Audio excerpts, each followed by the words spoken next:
everybody, I am back with another video, and this time around we are going to focus on 5 tips that you can use to kind of really set yourself up for a new successful week. And I'm going to give you 5 different ways that you can kind of prepare for the week ahead and really feel like you're going to be able to tackle everything that you want to do. So tip number 1 is to identify your top 3 tasks every single day. And this is something we've actually talked about before, but it's something that I feel is so important. So what I usually do is I sit down, at the end of my workday, and I think about my top 3 tasks for the next day, so that you're not necessarily thinking about what you have to do as soon as you get to your desk in the morning.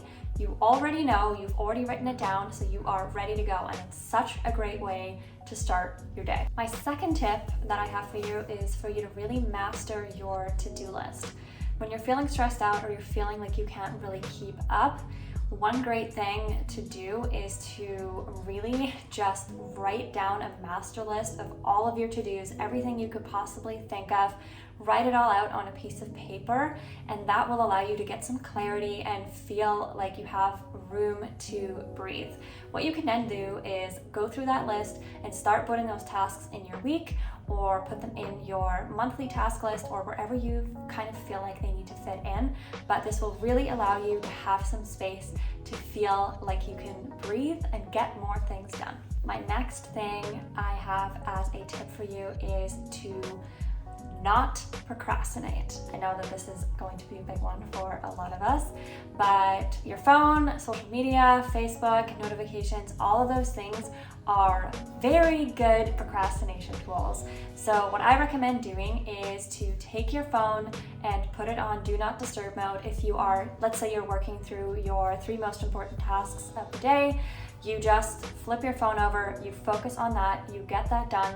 You can spend as much time as you want on your phone in the mornings and in the evenings while you're watching TV or winding down for bed. But when you're kind of like getting that work done, it's very important that you stay focused, and part of that is to zone out your phone. My next tip that I have for you is a really big one. It is knowing your peak times, and that means that not everyone is their most productive self first thing in the morning when they wake up. And I want you to really think about what time of day is your kind of peak working time, your peak productivity time. When do you feel like you get the most things done? Maybe it's after dinner, or maybe it's just right after lunch, or whatever it may be. Really try to spend a couple of days figuring out, like, when do I feel like I really have my groove? When am I getting things done? I'm checking things off, and making sure that you use that time very wisely, because it only comes around once a day. So make sure that you schedule things during that time that need to get done. So knowing your peak times, super important. My last and final tip is to utilize alarms and time blocking. Not everyone is good at time blocking, but it is a wonderful way to kind of always know what you're getting yourself into every day. You have set things that you're working on and set things that you are getting done.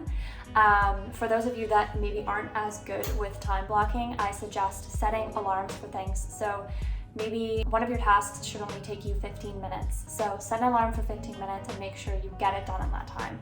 Some things might take, 45 minutes or 2 hours, and make sure you kind of like set a timer for yourself to get that task done in that time, because you will feel so good about yourself knowing that you were actually getting things done. So tip number 5, use time blocking and use a timer. That is pretty much it. Those are our 5 tips for getting you ready for a new week and making you feel like you are your most productive self. We will be back with more videos very soon. Make sure you like and subscribe, and I will see you soon.